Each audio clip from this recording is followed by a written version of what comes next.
Hello, everyone, and welcome back to the Outcomes Rocket podcast. Saul Marquez here, and I've got an opportunity to talk to you about the incredible things that are happening in care delivery and robotics today because of my two special guests.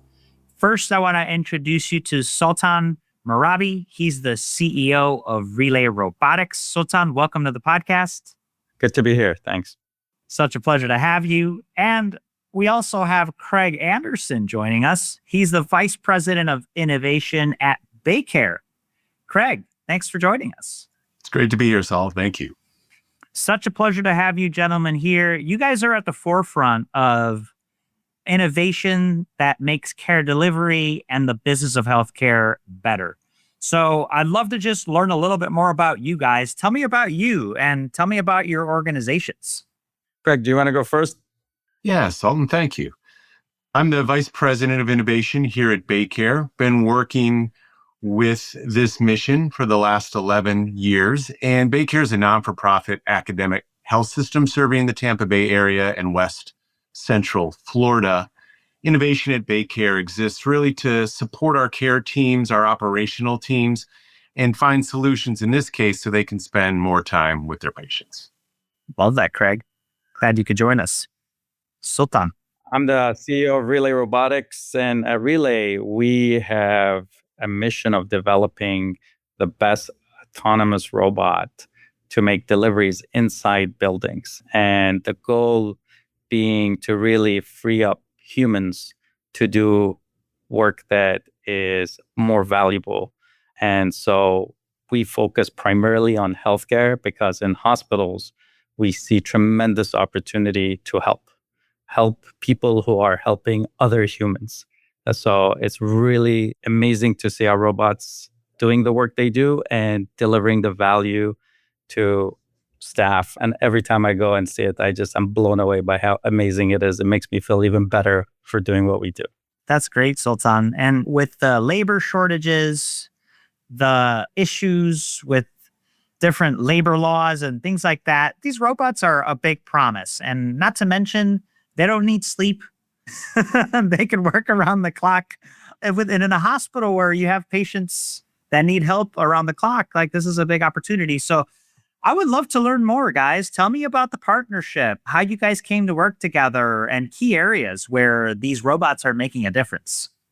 Sultan, you want to take it first? I thought you would be good to go first because you're the partner. So I'll just say that we were very fortunate to meet Craig and have BayCare as a partner. And I think their approach to being open to new technologies and considering how they can help was really valuable because it gave us the opportunity to work with people who understood our goals.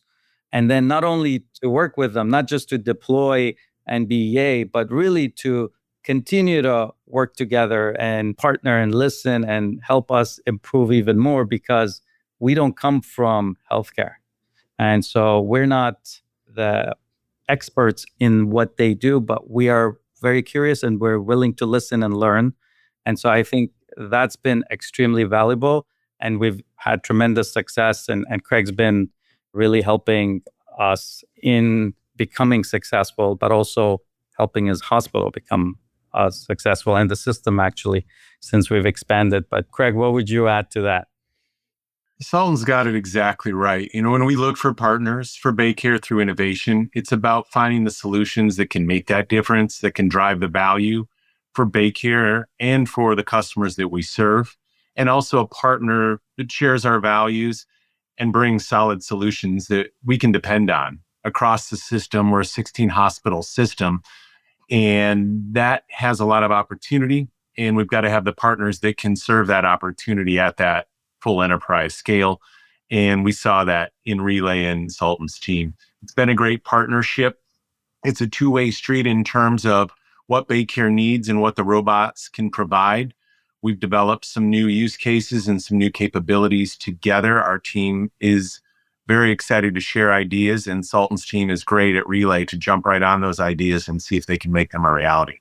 I love that, guys. Craig, I'd love to learn more about some of the use cases and including the most common ones and maybe a surprising one? Sure. So really, when we saw this opportunity, we realized in certain hospitals that we have, some are older than others. A lot of things are moved through hospitals with pneumatic tube systems. Mm-hmm. But in older hospitals, those don't exist. And in certain areas, they don't exist. And then there's also certain medicines that cannot go, or lab samples that cannot go in those pneumatic tube systems. In that case, we were relying on our nursing teams to bring those down to the lab or the medicine up to the patient. And while our nurses are happy and capable to do that, their skill set is meant to be at the bedside, meant to be right there with their patients. And that's really where they want to spend their time. So looking at what Relay can do, they're experts at navigating complex hallway systems, which hospitals certainly can be. And they've got a chain of custody that really helps us understand the entire route that a sample or a medicine took. So the first use case we tackled was around the labs. Bring a lab sample down from our ICU, that's our intensive care unit floors, down to the lab. When we were asking nurses to do that, we were taking a key care team member off the floor to run that downstairs. And those are our most critical care patients. We have a nursing ratio that really keeps the nurses at the bedside. We have, maybe 2 patients to 1 nurse on those floors. So we want to make sure that nurse is there to look after the sickest of our patients. Relay became a very dependable teammate for those team members up there. And our robots, BayCare and Hygieia, will certainly deliver the lab samples down. We saw success there and we switched it over to pharmacy. I hadn't understood how many times we're creating those medicines downstairs in our pharmacy and running them upstairs. In the same case, we are either asking our nurses to come down and grab some of those medicines, or our pharmacy techs, our medicine creators, were down there running that up to the floor. So we knew that if we could find a reliable system to do that, that both the teams downstairs in the pharmacy and our teams upstairs on the nursing floors would certainly benefit. Love those examples, Craig. Love that you also named the robots. They got names now. It was fun. Yeah, they name them and they also brand them so they can brand them. And it's really cool because it gives them each personalities. I mean, which I think, Craig, you mentioned that the robots have won teammate of the month a couple of times. Yes, they have. Yeah. They get decorated for all the holidays. They're more than just a tool. They're a trusted teammate. And like you said, Saul, they never take a day off. They're there day in and day out. They're very reliable. Wow. That's awesome. I love that. And, this technology is just doing more and more each day. I mean, I was at the Miami airport, actually, and sure enough, the wheelchairs that they use for passengers, they're autonomous now. And so where we're going with this is just fantastic. I mean, if we're doing it on the roads, why can't we do it to benefit our care teams? And Craig, your perspective and sort of like innovative mind, you and your team are thinking of ways to free up those teammates to work at the top of their license, as you shared, which I love. A big part of technology deployment is change management. So as you kind of think through opportunities and how teams can adopt these types of technologies, what comes top of mind as sort of tips and tricks to help deploy these robots? You hit the nail on the head with adoption. That is the key aspect of any innovation that we put forward. Will they use it? Will it drive the value? Will it stay around? And that is key to having the teams involved early. To have them as a stakeholder is one aspect of the project, but to have our teams as a partner is really where we want to start. We want to listen to how they do things today. What would they like to see solved? What are the best and worst parts of that particular process or workflow? And what would they accept? They're going to be the ones that need to use this day in and day out. So really understanding where they are today and where they want to go to in the future is critical. And our care teams, our nursing leadership, are excellent partners in that way. They know what needs to be solved. And in something like this, you're looking to save each nurse a couple of minutes every hour. We have 16 hospitals. We have over 10,000 nurses. If we can save a few minutes for everybody with a solution, that really drives the value back to them. You're really creating time for that nurse to spend at the bedside, to spend with the patients. And that's really where all of our care team members want to land. And then the third part is what Sultan's team at Relay has really delivered to us. It's that reliability. They listen, they understand. If a robot has an issue that needs attention, Relay is on that within the hour to help out because they know that's a valued team member. That's part of how we do our standard methods of care today.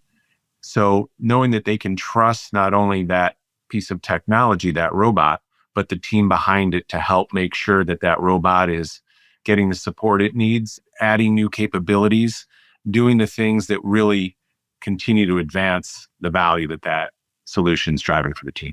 That's a good framework, Craig, to approach it. And good partnerships are a key there. Sultan, would you add anything to that?